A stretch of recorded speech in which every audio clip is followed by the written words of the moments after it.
नमस्कार, आप देख रहे हैं BP news Azamgarh Purvanchal YouTube channel. मैं विजय प्रताप यादव। आइए हम आपको ले चलते हैं खबरों की दुनिया में। आजमगढ़ जनपद में सोशल मीडिया पर बड़ी तेजी से एक खबर वायरल हो रही है।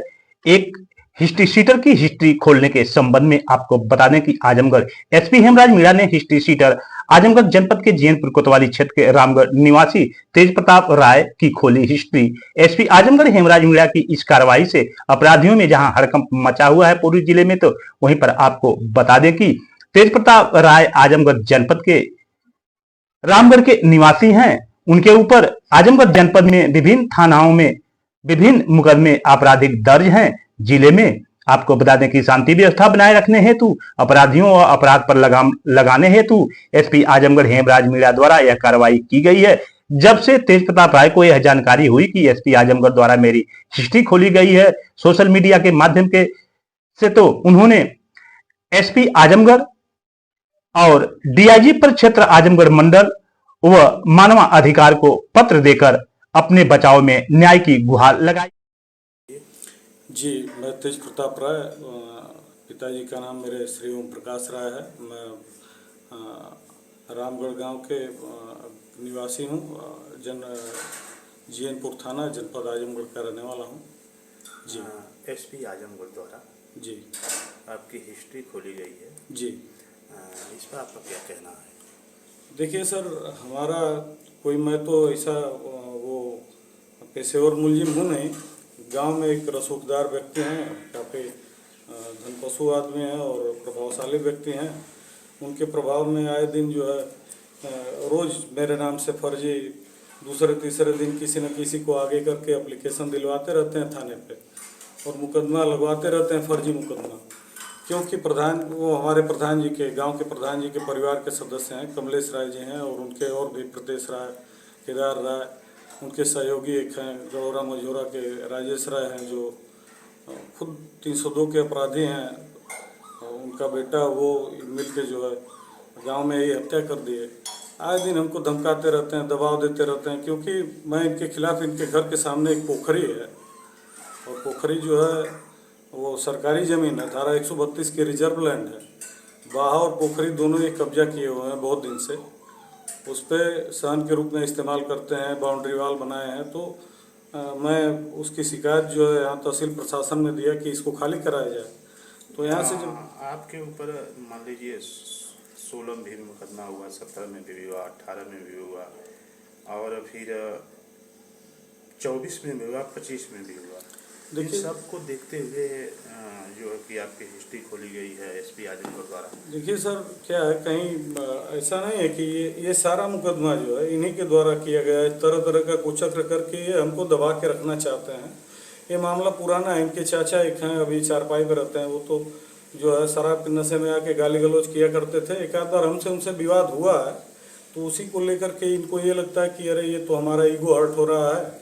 एक मामूली आदमी जो है क्यों ऐसे हमारे साथ जो, तो जब आप हमारे साथ दुर्व्यवहार करेंगे तो ऐसा नहीं कि रिएक्शन में कुछ सुनने को नहीं मिलेगा। तो उसी को लेकर ये 2003 से चल रहा है सर। उसके बाद जो है इनके माताजी के खिलाफ मैं अपनी माताजी को चुनाव लड़वा दिया।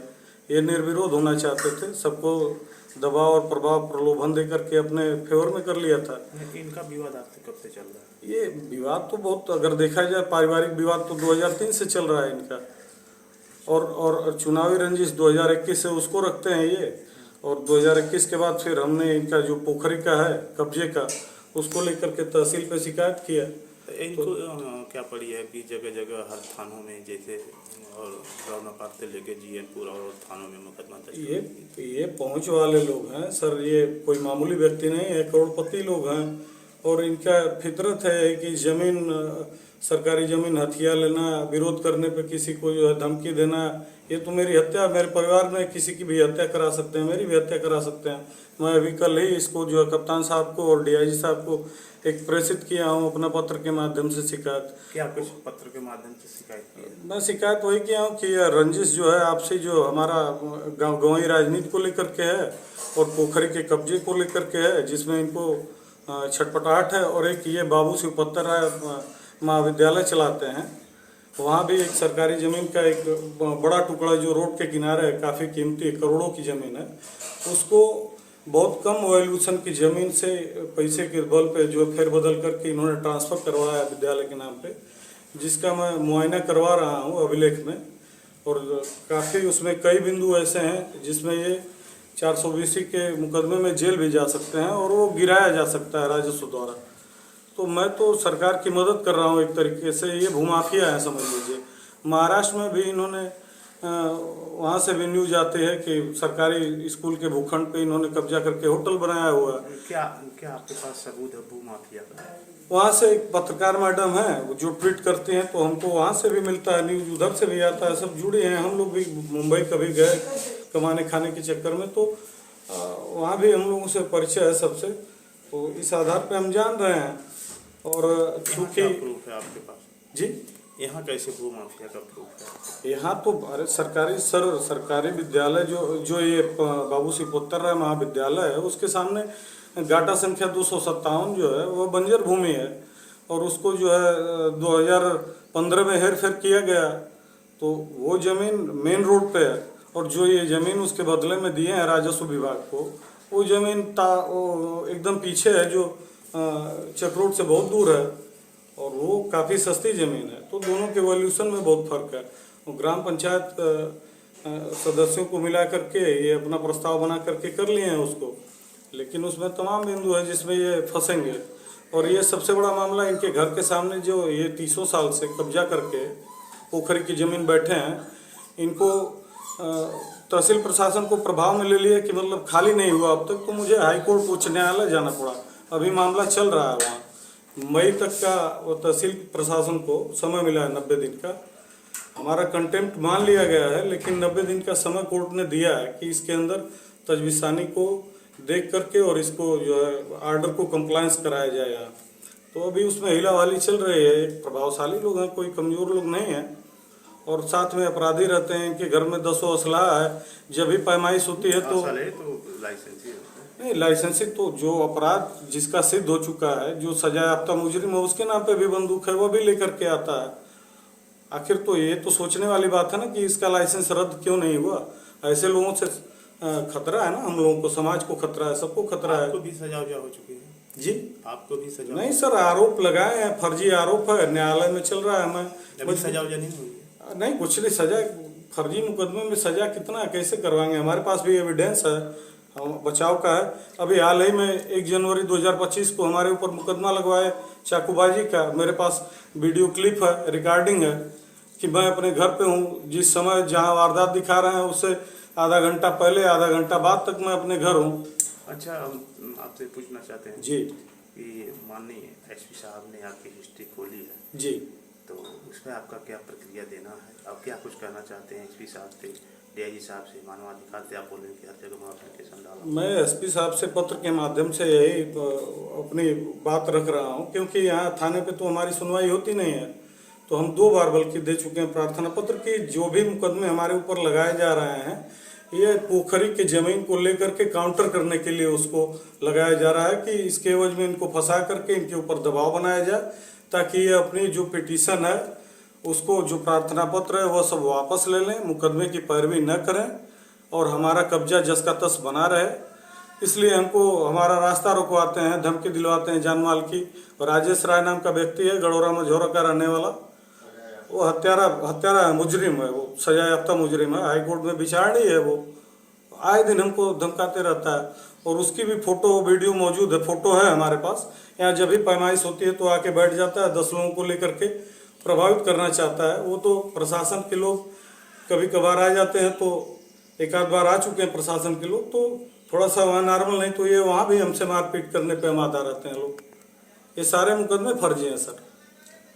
तो आपका कहने का मतलब है कि जो मेरे ऊपर मुकदमे लगे हैं फर्जी है? जी बिल्कुल फर्जी है। आपकी हिस्ट्री खोली गई है जी, तो उसमें भी थानाध्यक्ष सरायमीर ने, रामनरेश यादव जी ने बयान दिया है कोर्ट में कि हाँ मैं मानता हूँ, हमारे वकील साहब से, कि हाँ मैं मानता हूँ कि तेज प्रताप राय को मैं 26 अक्टूबर 2017 को उनके घर से उठा करके और 4-5 दिन बाद जो है 1 तारीख को उनको फर्जी मुकदमा लगा करके कोर्ट में पेश किया हूँ।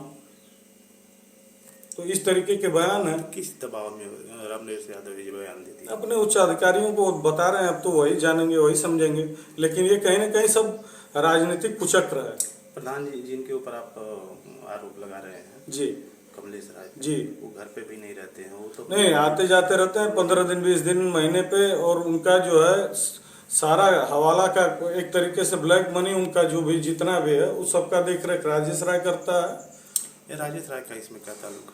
उनके गिट्टी बालू का दुकान किया है उनके। दुकान तो मान नहीं, दुकान किया है जी, लेकिन दुकान तो किसी कोई सर ऐसा है कि जो गढ़ाई का मामला है हमारे गांव से संबंधित है, और हमारे और गांव ग्राम सभा और प्रधान जी के खिलाफ मामला है, तो उसमें वो आता है गुर्गों को लेकर के अपने 10-20 लोगों को दबाव बनाने की कोशिश करता है, तो उसको नहीं आना चाहिए ना ऐसे, अगर वह सही है तो। आखिरी और अंतिम सवाल है जी, जब हिस्ट्री खोल दी गई है जी, तो इस समय आपकी प्रक्रिया क्या है और कैसे आप? देखिए, मुझे और मेरे परिवार वालों को आशंका है कि मेरे भाई या मेरे पिता या मेरे ऊपर जी, तो ये लोग जो है मेरी हत्या करा सकते हैं, मेरे परिवार के सदस्यों को नुकसान पहुंचा सकते हैं, क्योंकि आए दिन ये जब मैं अपने बच्चों को स्कूल छोड़ने जाता हूं तो ये राजेश राय प्रधान कई बार हमारे साथ बदतमीजी कर चुके हैं और कई बार धमका चुके हैं कि तुमको मार के ऐसा फेंक देंगे कि तुम्हारा पता नहीं चलेगा, हाई कोर्ट भी तुमको नहीं बचा पाएगी, नहीं तो अपना वो पिटीशन अपना PIL जो भी है उस पर उसको वापस लो, पैरवी बंद करो उसकी। हमारे प्रधान जी बहुत खास हैं, करीबी हैं, हम उनके लिए कुछ भी कर देंगे। शासन प्रशासन और पुलिस अधीक्षक से नहीं सुनते हैं सर। क्या कुछ करना चाहते हैं आखिरी? मैं यही करना चाहता हूँ माननीय कप्तान साहब से, माननीय DIG महोदय से, कि इस मामले की उच्च अधिकारियों द्वारा जांच करा करके क्या सही है क्या गलत है, फिर इसके बाद कोई निर्णय लिया जाए, न कि ऐसे आए दिन एक कोई किसी को आगे करके एप्लीकेशन दिलवा करके और मेरे ऊपर फर्जी मुकदमा लाते हैं। मेरे पास कह तो रहा हूँ कि 1 जनवरी 2025 को एक मुकदमा दर्ज है चाकूबाजी का, जिसपे मेरे पास गवाह है, मेरे पास वीडियो मौजूद है और ये मुकदमा लगा चुके हैं, लेकिन मैं इस इंतजार में हूँ कि आगे कुछ और बड़ा कर सकते हैं ये। अगर नहीं रुका ये सब तो मैं कोर्ट जाऊंगा फिर।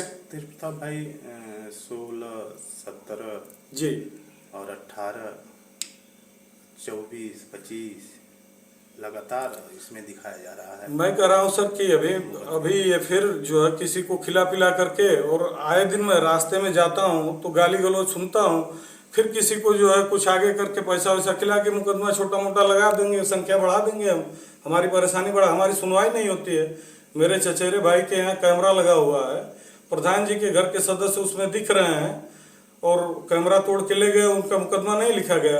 गांव का एक लड़का सहयोगी हमारा प्रवीण राय घर पे अपने सो रहा था, और ये लोग उस दिन ब्लॉक प्रमुख महोदय भी आए थे, वहाँ दावत थी, और ये कमलेश राय के गुर्गे उसको घेर करके रात को 12 बजे दरवाजे पे और कनपट्टी पे असला लगाए, गाली कर दिए। किस इरादे से गए थे? ये दबाव बनाते हैं, गांव में भय का माहौल व्याप्त है, इनसे लोग डरते हैं। इसी तरीके से चुनाव में भी 2021 में हुआ, चुनाव में ये दबाव बनाए सबके ऊपर, सब लोग मान गए। मैंने इनका दबाव नहीं स्वीकार किया, मैं अपनी माँ को इनके खिलाफ खड़ा किया। इस बात का भी इनको बहुत बुरा लगता है, इसलिए ये हमेशा कुछ न कुछ नया करते रहते हैं। वर्तमान में आपकी गतिविधि क्या है? मैं घर पे रहता हूँ सर, और मैं अपना खेती बाड़ी अपने परिवार को देखता हूँ। छोटा मोटा मैं वेंडर का भी काम करता हूँ, अभी कोऑपरेटिव डिपार्टमेंट का कुछ काम मिला था तो काम किया। मैं रजिस्टर्ड ठेकेदार नहीं हूँ, एज ए वेंडर मैं काम किया। अब फिर कोई काम की तलाश में हूँ, कोई मिलेगा तो कर लिया जाएगा। ऐसे मेहनत मजदूरी चल रही है हमारी। क्या कहेंगे? पिताजी हमारे आर्मी से रिटायरमेंट हैं, कुछ उनका पेंशन मिलता है, उससे परिवार चलता है। कुछ हम हाथ पाँव मारते हैं, ये ठेकेदारी उकेदारी में इधर उधर दूसरे का काम लेकर के कर लेते हैं, तो कुछ हमको भी मिल जाता है, जीवन यापन हो रहा है। तो माननीय शासन प्रशासन और DIG साहब और SP साहब से क्या निवेदन कर रहे हैं? इनसे यही निवेदन है कि उच्चाधिकारियों द्वारा इस मामले की बढ़िया से जांच कराई जाए, जो दूध का दूध है पानी का पानी हो। और मैं पेशेवर अपराधी नहीं हूँ कि समाज में अगर पूरे गांव में आप पता कर लीजिए कि अगर 10 लोग उनके हैं तो 50 लोग मेरे भी कहने वाले हैं कि नहीं कैसा क्या व्यवहार है, किस तरीके का बिहेवियर है हमारा।